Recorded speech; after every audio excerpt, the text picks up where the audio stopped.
Early on, nung question pa lamang sa budget at binalasubas ang Vice Presidente, dapat sinabi na niya yun na, Speaker, tigil niyo yan.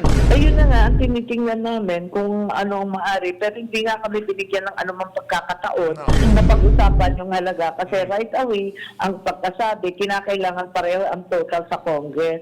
Sabi ko, bakit? Bakit tayo sunod-sunuran sa Congress? Anong meron doon sa Congress na yun ang numero na nakapako sa bato?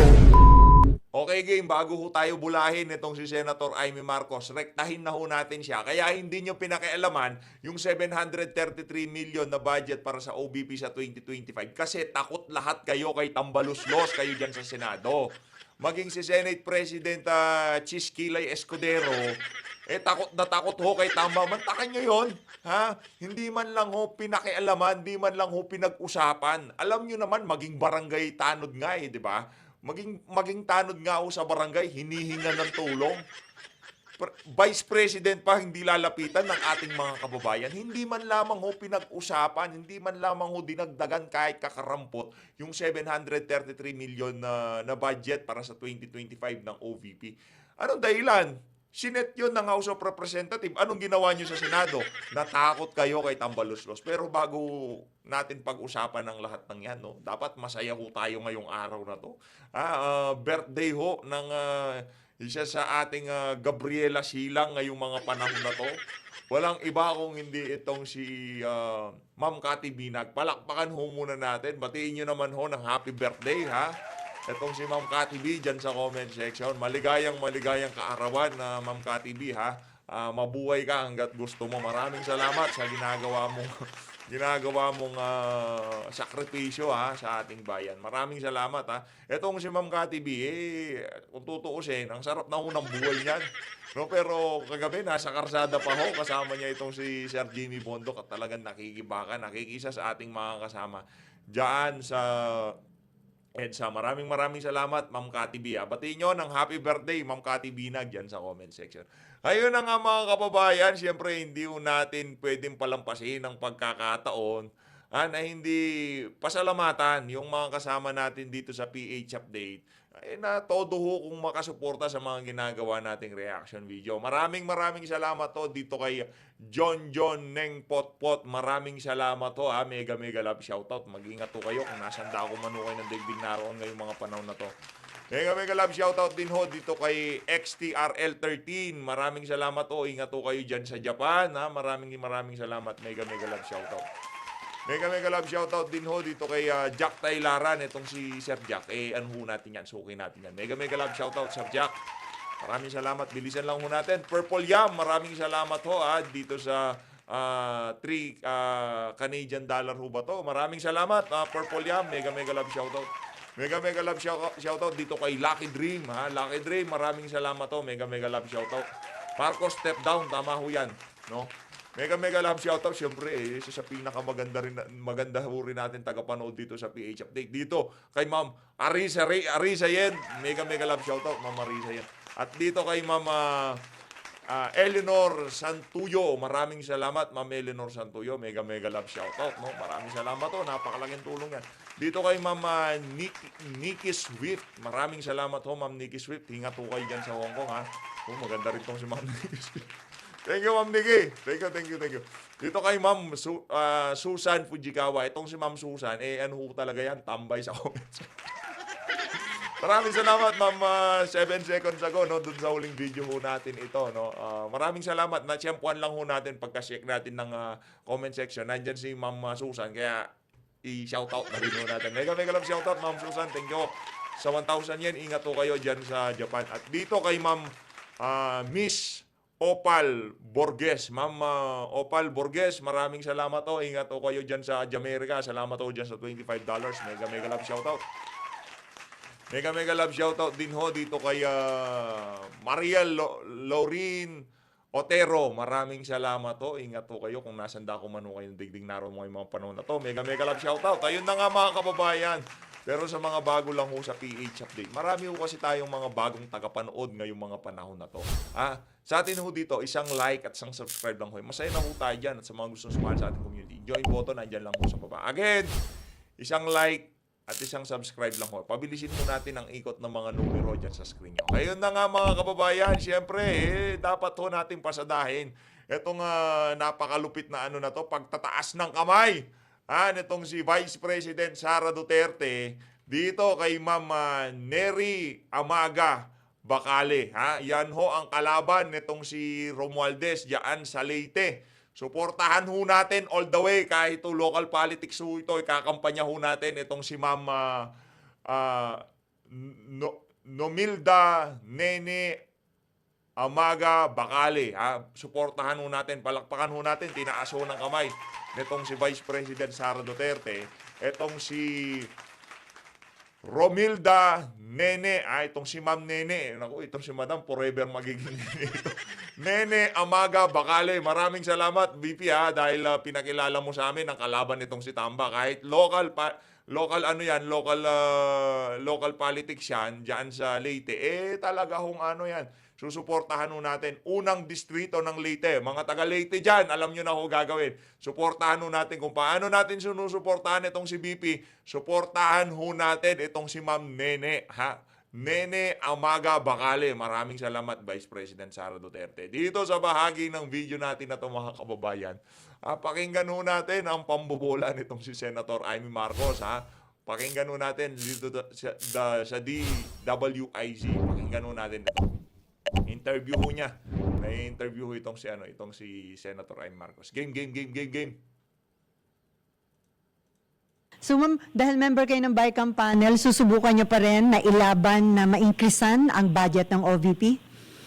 Oo naman, kasi sa palagay ko tama naman kasi marami talagang servisyo ang binibigay ng OVP, tumutulong sa iba't ibang transportation, medical, sabi nila duplication, alam natin duplication, pero kung titignan mo yung ating budget, dami-dami kaya duplication, patok-patok. Tama naman sinasabi nitong si Senator Amy Marcos, pero ang atin lang ho dito, dapat dun sa plenary pa lang, kailangan mag-BICAM muna, doon ka na sa BICAM makikipagsalpungan kay sa Aldico dito kay Tambaluslos. Naku po, yari, dapat pa lang doon sa plenaryo nagpakita ka na ng suporta dyan sa budget ng Office of the Vice President. Hindi pagka-interviewin kayo na, oo naman, pagdating sa BICAM, doon ko i-raise yan. Okay, tuloy. Kaya yan, may assistance sa DA, may assistance sa DOTR, may assistance din at ayuda dyan sa DSWD. Talaga naman duplication, hanggat kaya at sino yung sektor na alaga mo, di syempre yung natutulungan mo. Kung ituturing nilang duplication yan, katutak na duplication sa ating buong budget. Mga magkano ma'am sa tingin niyo dapat i-increase sa budget ng OVP?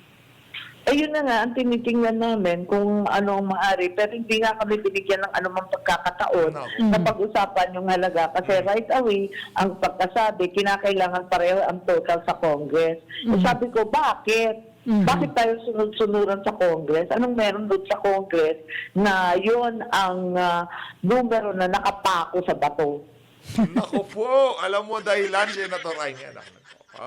Ano na naman ho ito? Panibagong pambubudol 3.0. Ika nga, di ba? Ano ba ang meron doon sa budget ng Congress na nakapako na hindi dapat baguhin kahit na anong mangyari? Alam mo ang dahilan, Sen. Amy. Kahit tanungin natin yung mga miron dyan sa karsada, alam nila dahilan kung bakit hindi nyo kayang galawin. Hindi nyo magalaw kasi takot kayo kay Tambaluslos. At alam nyo, binaback-upan nitong si Kokak, si Tambaluslos, kaya hindi nyo siya makante, hindi nyo siya mabira ngayong mga panahon na to. Yun lang naman ang dahilan. Huwag na ho tayo magpaligoy-ligoy, kahit ano pang sabihin nyo na may sa DA, sa DSWD, sa kung saan pa mga ahensya ng pamahalan na mayroong duplication ng mga ayuda program. Okay, given. Ano na natin? Kaso yun nga ang binigay na dahilan dyan sa House of Representatives. Dapat pala nung pinag-uusapan yan, binoise out mo yung mga sentimiento mo na yan na marami naman duplication. Merong AKAP, TUPAD, DOLE, DSWD. Bakit sa OVP di pwede? Diba? Kung noon mo pa sinabi yan, ganyan kayo. Ganyan kayo. Mamaya kay Prof. Malutigia talagang itong kapatid mo, malilit yun. Ganyan kayo, pagkahuli ng lahat, doon kayo humahabol. Isa pa ho yan sa mga toxic Filipino mentality. Mahilig sa last 2 minutes. Ganyan dyan, magaling ang mga Pilipino. Tuloy. Anyway, ma'am, sumulat po kayo kay SP Escudero, nanawagan kayo ng collaboration at transparency sa pag-finalize ng 2025 budget. So, conforme naman po kayo sa naging tugon dahil alam ko nag-meeting kayo nung nag-open ang BICAM nung Thursday, bubuo na. Alam nyo, minsan, pag nag-iisip po tayo, medyo naaawa ho tayo minsan dito sa alin na to eh. Kaso pagka naisip natin, meron naman siyang magagawa, kaso di niya ginagawa. Kaya doon ho tayo nabubwisit lang. Naawa ho tayo, kaliwat kanan, mantakan nyo yun, mga kapalpakan ng kapatid niya. Kapatid niya kasi, okay lang kung pinsan niya, di natin sisingilin eh. Kapalpakan ng kapatid niya, sa kanya natin na sinisingil. Kasi may magagawa ka, madam. Kayo ho ang isa sa mga architect ng unity, visit na unity na yan. Ang problema, ngayong linagay tayo sa alanganin ng binuo yung alyado dahil sa mga pangsariling interes ng mga nakapaligid sa kapatid mong bangag. Hindi ko kayo nagsasalita. Hindi nyo man lamang ho matuldukan yung issue na bangag yung kapatid. Natural, kapatid nyo yan. Alam nyo kung bangag yan, sabihin nyo, Marcos, magparehab ka, pagkatapos mo magparehab, balik ka sa Malacanang. Okay lang naman eh. Para ma-overcome niya yung, di ba, katakawan niya sa pulburon. Ng technical working group, sila yung mag-uusap, pero ang sabi, bago daw ho aprobahan nyo ng BICAM, bibigyan ng chance ang mga member ng BICAM na ma-review yung parang magiging final version ng budget. Tama, ay yun ang sabi. Pero, oo, nag-picture taking na naman kami para December 4 daw. May meeting daw ulit. Tingnan natin. Sana may Yun, konting December 4 debate. ba? December At sana medyo transparent, ano? Kasi alam natin, hindi naman kayang pag-usapan ng bawat salita, ang bawat numero doon sa budget kasi kalaki-laki naman, hindi na kami matatapos kailanman. Pero sa kabila nun, sa palagay ko, may karapatan ang publiko na malaman kung saan pupunta yung buwis nila, yung malalaking halaga. Kahit yung malalaki man lang, at least madebate at suriin ng maigi ng taong bayan. Yung naging concern Ma'am, may naman to, commitment ba na i-update kayo lagi kung ano na yung itinatakbo ng technical working group sa kanilang pag-reconcile sa mga disagreeing provision? Parang may sabing ganon, pero wala pa akong naririnig mula nung nagkaroon ng BICAM opening. I haven't heard anything. Wala naman update pa ang binibigay sa akin. Hindi ko alam kung hindi pa sila nagmi-meeting, pero dapat nagmi-meeting na sila itong long weekend kasi pagkakataon na talagang isa-isahin yung mga disagreeing provisions. Ayun na nga ho mga kababayan, narinig yun naman ho ang interview nitong si Senator Amy Marcos. Ang atin lang naman ho dito, sana wag ho tayong masamain. Nitong si Senator Amy, kung talagang okay lang ho, wag nyo dagdagan yung budget ng Office of the Vice President. Tigilan nyo, tantanan nyo na si VP. Ha? Lumayo kayo kay VP. Para yung mga masasamang elemento ay lumayo din sa kanya, okay? Lumayo ho kayo kay VP. Huwag niyo hong pansinin ang budget ni BP. Yun ang pinakahuli sa mga problema natin ngayong mga panahon na to. Sa totoo lang ha. Real talk ha. Okay lang yan, BP. Alam namin, kaya mo yan, yung 733 million na yan. Yan yung pinakali sa problema natin ngayong mga panahon na to. At upagin nyo, Senator Amy Marcos, yung kapatid nyo, kasi sabaw-sabaw yung mga pinaggagawa niya dyan sa Malacanang. Wala na ho talaga sa hulog, karamihan ng mga desisyon niya. Karamihan ng mga programa niya puro falsipikado. Kaya ang gawin niyo ho, Senator Amy Marcos, yung si VP, hayaan niyo, BICAM, wala ang pakialam dyan. Alam na sambahin ng Pilipino, pagka binigyan ng pondo si VP, magtatrabaho, merong madideliver yan. Ngayon, kung hindi makapag-deliver si VP, naiintindihan din namin na ginipit siya ng pinsan mong bangag at ang kapatid mong bangag at yung bayaw. Hipag mong bangag. Muntik na tayong mabayaw ulit, mabayaw. Hipag mong bangag. Unahin mo muna yung mga pamilya mo bago mo alalahanin si BP. Kaya ni BP yan, huwag kang mag-alala. Mas kailangan ka namin, mas meron kang pakinabang kung aatupagin mo yung mga kabangagan ng pinsan mo, hipag mo at kapatid mo. Yun lang, Senator Amy Marcos. Peace tayo. Palakpakan dahil peace tayo. Bago natin umpisahan ang ating ituloy ang ating video dito kay Prof. Malutikia. Bago ho yan mga kababayan, siyempre, kung bago lang ko sa PH Update, pabilisin ho natin ang pag-ikot ng mga numero na yan. No? Para umabot na ho tayo ng 700K ngayong December. O baka 800K ngayong December. Kung kakayanin, kung hindi naman ho kakayanin, wala namang pressure yan eh. Ika nga, darating ang darating. Ayun na nga mga kababayan, pakinggan natin ang naging interview nitong si Prof. Malutigia dito sa branch. Ito ho. Game. Ano reaction po about this, yung mga pagpalag ni President Marcos kay VP Sara? Well, alam mo, dapat maaga pa niya sinabi yan para hindi umuwi Correct. sa ganito. Kasi, Oo, yan. uulitin natin, no? Sino ba nagbigay sa kanya ng confidential and intelligence fund? Hindi ba si Presidente? Hindi ba noong August 2022, nag-request ang Vice Presidente, in-approve niya, in-authorize niya, at sinabi niya, coordinate with DBM. So may planong sinabit kay Presidente, in the assessment of the President, okay bigyan.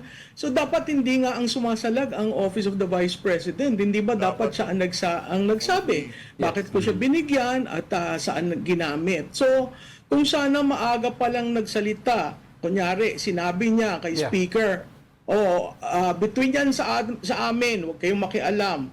Madali sanang natapos ito Ang problema, Ano yan sakit ho ng mga Marcos yan kagaya nitong si Senator Amy, 'di ba? Ngayong napag-usapan na diyan sa House of Representatives, diyan sa Senado, tapos na rin. Ngayon, sabay ho siya nagbibida-bida na itaas ang budget nitong si Vice President Sara Duterte. Tandaan ho natin mga kababayan at wag ho natin kalimutan. Mismo si Franz Castro ang naglabas ng balita na mayroong linulutong impeachment laban dito kay Vice President Sara Duterte. Kailan yon? 2023. Nung nabalitaan ni Bangag, sabi niya, hindi deserve nitong si Sara na ma-impeach. Pero hindi ho niya pinigilan. Naging tuloy-tuloy pa rin ho yung pagbira, pag-arangkada, pag-gather ng mga ebidensya para ma-impeach itong si VP Sara. Mantakin nyo matatapos na ho yung 2024, wala pa rin ho silang solidong mga ebidensya o mga grounds para ma-impeach itong si VP Sara. Ngayon mo pipigilan, ngayon dumadami ang mga tao dyan sa EDSA. Naku, problema yan, Brad.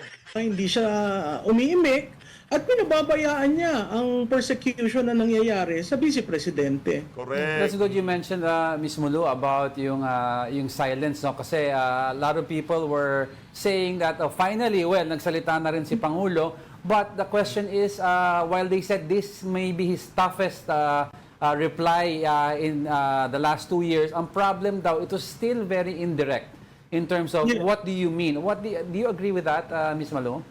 Yes, I agree with that, Diego. No, when the president takes center stage, this president does not really like doing a national address, having a conversation with the Filipinos. No, in his 2 and 5 months in office, wala naman siyang pakikipag-usap sa bayan na nangyari. So itong tape na video.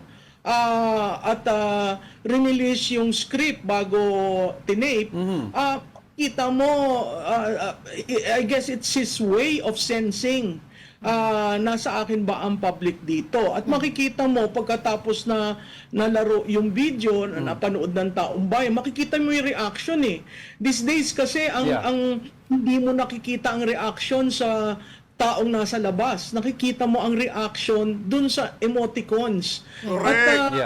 At nakakabagabag na ang isang pangulo lumabas ng ganon tapos pinagtatawanan lamang. Kaya Ouch! Ouch! Grabe talaga to si Prof. Malutigia. Natumbok na naman niya. Palakpakan natin kasi marami yung nagpo-post na kung saan talagang ini-emphasize nila na tingnan nyo naman itong nakuwang reacts nitong si Marcos versus dito sa nakuwang reacts nitong si Vice President Sara Duterte at yung mga views ng mga videong ilinatag nila na magkasabay. Bumanat si BP, sumagot itong si Bangag.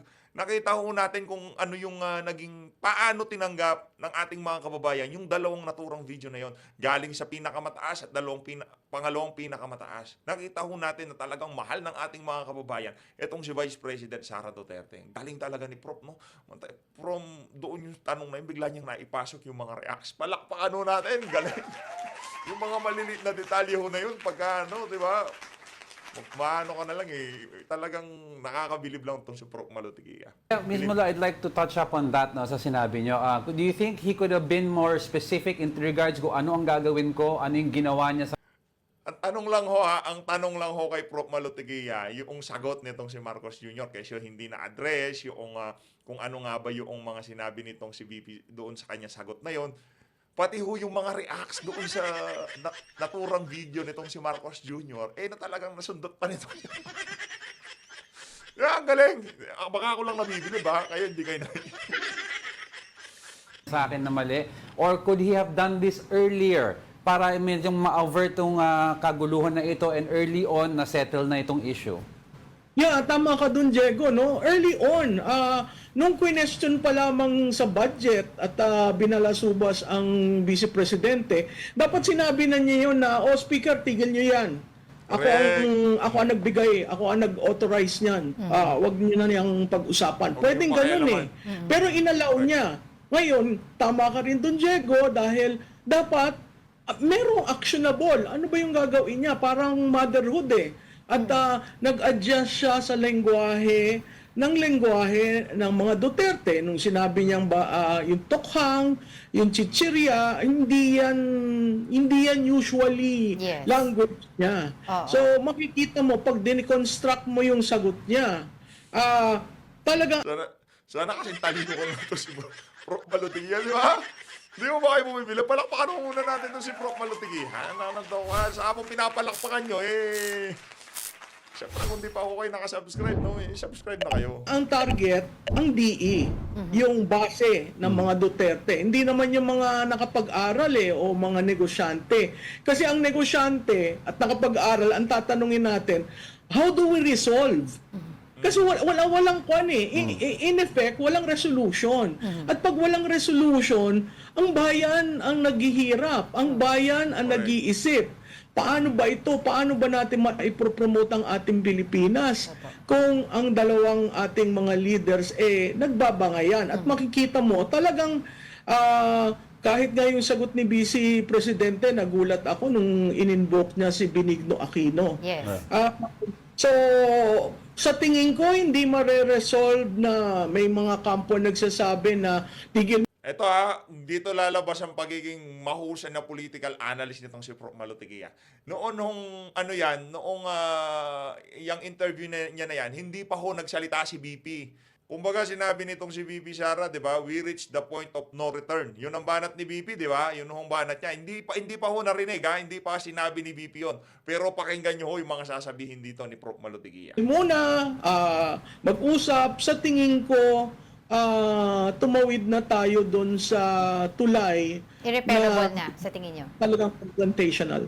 Sa tingin nyo po, irreparable na? Oo, Angela, very irreparable. Kagabi, nagsalita rin ang dating Presidente Duterte. So, makikita mo na mapipilitan tayo. Paano nyo makikita ang isang magaling na political analyst? Malayo pa lang yung posibleng mangyari, yung mga senaryo na paglaruan niya na sa utak niya. Kaya ho natin sinusubaybayan at mga pinapakinggan na sinasabi nitong si Prof. Malutigia. Kasi alam niya ho yung, kumbaga nanonostra niya yung mga susunod.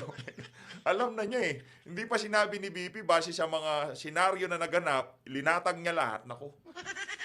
Point of no return na to, dito si BP Sara, di ba? Galing. Muli na humusga bilang Pilipino na ginawa natin noon. So from President Bongbong Marcos, let's go to the sister. Senator Amy Marcos, nagkaroon hindi na po lingid sa kaalaman natin yung mga statements si VP Sara regarding sa kanilang ama, yung kukunin yung labi, tatapon sa West Philippine Sea, but she stood by her, Senator Amy Marcos. What do you think ngayon? Ano ba dapat? Kasi nung nandoon sa Veterans Memorial Hospital, yung Chief of Staff ni Vice President Sara Duterte, she also went there, 'di ba? Along with sila Senator Bato de la Rosa, Hindi naman daw siya nagpunta doon. Hindi niya pinuntahan si Atty. Zulaika. Nagpunta lang siya ng veterans. Kayo naman, mga intrigero Bongo, din. etc. She visited the Chief of Staff. So, ano ba yung dapat niyang gawin? Should she maintain this kind of friendship with the Vice President Sara Duterte? O dapat bang dumistansya na siya dahil may sinasabi na tungkol sa pagpatay na sa Presidente itong si VP Sara? Angela, napakahirap ng posisyon ni Senator Amy, no? Una, siya ang guardian ng ligasiya ng kanyang tatay. Makikita mo naman sa pagiging senador niya, parating yun ang ini-invoke, parating sinusundan yung mga programa ng tatay niya, parating iging Correct. alituntunin niya sa public service yung mga sinabi ng tatay niya. Napakahirap dahil siya ay isa sa 2 gobernador na sumanib at tumulong kay Presidente Duterte. So merong ganong historical. Masakit dahil kahit nakabalik na dito sa Pilipinas ang pamilyang Marcos, si Duterte lamang ang nagpalibing sa kanyang ama.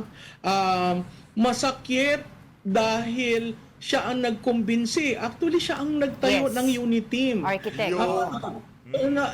Napakahirap. Wala akong mapapayo sa kanya. Siguro kailangang maging mahinahon.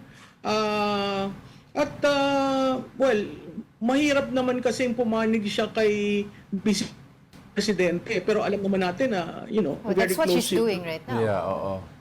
Oo, napakahirap. Oo. But what about VP Sara to Senator? Yun nga doon ho tayo bumabagsak dito kay Senator Amy Marcos. Na kahit tayo dito sa PH Update, sa totoo lang, parang unfair nga rin naman kung papipiliin natin siya, di ba? Kung sino ang ang susuportahan niya dito sa 2 malaking nag-uumpugan na bato na to, di ba? Ano lang naman ho yan, kung para ka talaga sa bayan, para ka sa bayan, ito kay Senator Amy Marcos, wala ka nang kakampihan dito sa 2 na to. Kung para sa bayan ka, pakinggan mo ang panawagan ng sambayanan. Ganun kasimple yun. Wag kang hindi ka namin kailangan sa hanay ni VP. Hindi na namin kayo kailangan. Kayong mga Marcos, hindi na namin kayo kailangan. Ito, para sa akin lang to sa PH Update, wala yung sa mga ibang kasama natin. Para sa akin hindi na kailangan ng mga Duterte itong mga Marcos na to. Hindi natin sila kailangan, ganun ba yun? Ang gawin na lang nito si Senator Amy, pakinggan niya na lang ang boses, ang panawagan ng bawat isang Pilipino. Flood control, illegal na droga, kriminalidad, agam-agam na bangag ang ating presidente. Yun na lang pakinggan nyo na lang ang boses ng sambayan ng Pilipino. Then, dun magdesisyon kayo kung saan kayo papanig. Pero ang pinakamagandang panigan nyo, ang sambayan ng Pilipino. Yun lang Yun lang ang panigan nyo. Huwag kayong papanig kay VP. Wala kang mapapalag. Wala nang naniniwala sa inyo. Panigan nyo na lang ang sambayan ng Pilipino. At alam nyo, Sen Amy, kung ano ang panawagan ngayon ng sambayan ng Pilipino. Alam nyo ho yan, Sen Amy. Flood control, mga pondong ginagol-jagol, linipat-lipat kung saan-saan, pinagbentahan dun sa ginto, napakarami ho. Marami ho tayong, marami hong mga tanong na dapat na ipaliwanag ng administrasyon na to. At yung mga tanong na yun hindi nanggagaling sa mga Duterte. Malakas lang ang boses ng mga Duterte kasi maraming nakikinig. Pero bawat isang Pilipino, yun ho ang kanilang mga sentimiento. Kaya kung gusto nyo talagang magkaroon ng pakinabang, yun ho unahin nyo. Sambayan ng Pilipino. Amy Marcos. Dapat bang mag-cut ties na rin siya? Well, kasi alam mo, ang hindi alam ng publiko, silang 3 ang nag-decide kung sinong tatakbo. Sila lang 3. Wala doon ang unang ginang, wala doon mga strategy. Sila lang 3 nag-usap. Wala si Kokak, wala si Butod. At doon sinabi ni Vice Presidente, ikaw na ang tumakbo. So, nagparaya. Makikita natin si BP kahit na dun sa yung tumataas ang boses niya, nai-stress na siya. Ang gusto lang naman niya magtrabaho. Correct. Ulit-ulit na sinasabi, magtrabaho na tayo. Halika na, gawin na natin ang dapat nating gawin. Siguro hindi niya talaga nakilala si Presidente Marcos. Siguro doon sa promiso kasi na silang 3 ang nag-usap, nawala kasi si Senator Amy sa governance. Yes. So yun, very telling kasi kung yung nagtayo ng unit team hindi kasama sa governance, sino ang tulay ni Vice Presidente? Nakita natin Yes, talagang yes. tinatabi siya. Miss Nagkaroon ng disconnect nga noong nag-umpisa na magtrabaho yung kasama nila, yung pinaka-bridge dito sa dalawang individual na to, yung kumbaga, yung budol strategist kung tawagin, bigla ko siyang nawala sa larawan nung naging presidente na ang kapatid niya. Yun ang naging problema natin. Miss Malo, I'd like to ask, no, in your opinion, ano ngayon po ang impact nitong nangyayari? Ito si Prof. Malo, political strategist yan, political analyst yan, magaling yan. Pero meron din ho tayo kung tawagin budol strategist. At ang pinakamagaling ho dyan, ito si Senator Amy Marcos, budol strategist. No? Between the Duterte and the Marcos camps sa upcoming elections. Because we all know, yung Marcos brand is carried by Senator Amy Marcos, predominantly also with PBBM. Hati sila doon. And si Senator Amy is, ika nga, nasa gitna po. No, so how should voters take this, yung mga loyalists ng Marcos or Duterte, and how will this impact yung mga ini-endorse na this coming midterm? Well, maganda yung tanong mo, Diego, no? Malaki ang impact nito sa eleksyon. Makikita natin ang bawat kampo, hindi naman talaga seryosong gumagalaw. Hindi katulad dati nung mga ibang panahon, ang pre-campaign maingay na. Pangatlo, ang sinet up ng alyansa or the admin party are people who can win on their own. So kung titingnan mo yan, 6 dyan ang kayang tumindig on their own without any endorsement. Abalos, Manny Pacquiao, Revilla, sino pa ba? Si Soto, kaso si Lacson umalis. Tama! Yung mga yung mga kumbaga, hindi nabababaran, hindi kaga kay PRRD, talagang kinuha niya yung talagang mga magtatrabaho. Dito, basta mananalo lang kayo, yun lang kukunin. Galing. 6 ang kailangan ng tulong. Nasaan ang kapatid, si Senator Amy? Nanalo siya rank 8 noong 2019. Tumataas siya. In fact, naging 4. Pero ngayon, parang bumababa siya. So she's suffering because of the Marcos brand. Can the president endorse? I don't think he has an endorsement power like the former President Duterte. Wala akong ganito si Marcos Jr. Wala akong ganito. Palakpakan naman nun natin itong ating VP, di ba? Itong si Ma'am Nene, yan susuportahan natin yan sa sa Primera Distrito, Primera Distrito ng Leyte. Suportahan natin itong si Ma'am Nene Amaga Bacale, palakpakan natin. Yan ang kandidato natin dyan sa Leyte. Hindi tayo nakikialam sa local politics, pero pagdating dito sa Leyte, bababaran natin yan. Kada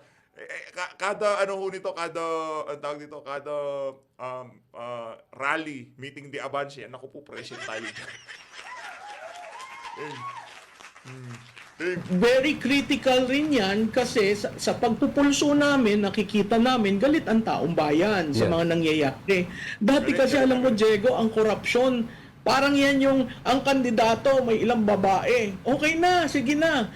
Dati umabot tayo dun sa punto, bago ng kay former President Noy Aquino, ang corruption hindi na pinag-uusapan, given na. Pero these days, talagang masusuka ka dahil talamak at ang binabawasan, pondo ng bayan. That's right. So ang taong bayan, malaking impact yan sa kampanya. Ngayon, ang administrasyon may control sa pera at sa makinarya. Bago ang machine na Miro system, hindi natin alam pa yan kung paano gumana. So malaking question yun doon. Kakayanin ba ng oposisyon? Ang isang problema dyan, hindi pa na-define sino ba talagang oposisyon. Tama po, Miss Malu. Sino ba ang oposisyon? Yes, oo. Kaya ang taong bayan naguguluhan kasi sa tracking namin, tinatrack namin yung supporters na pro-administration at anti-administration. Na baka bawasan yun at lahat pumupunta dun sa gitna na neutral. Na ang pag-aaral namin, pag na-define kung sino yung oposisyon, yung gitnang yon na palaki ng palaki, doon yun pupunta. Miss Pidugo, I want to go back dun sa usapin ng confidential funds. So dito talaga nag-ugat ito mga pangyayari na ito. Do you agree po ba na itong si VP Sara, yung kanyang latest behavior ay diversionary tactics lang para hindi masagot itong mga tinatanong sa kanya sa House? Kung syempre yung mga netizens, nakikialam din sila, meron din sila mga opinion dito. Ang sa kanila, kung umattend daw siya, Pula na, itong mga ano na to, media na to, pula. diba, first hand nung hearing, hindi na daw po nangyari ito.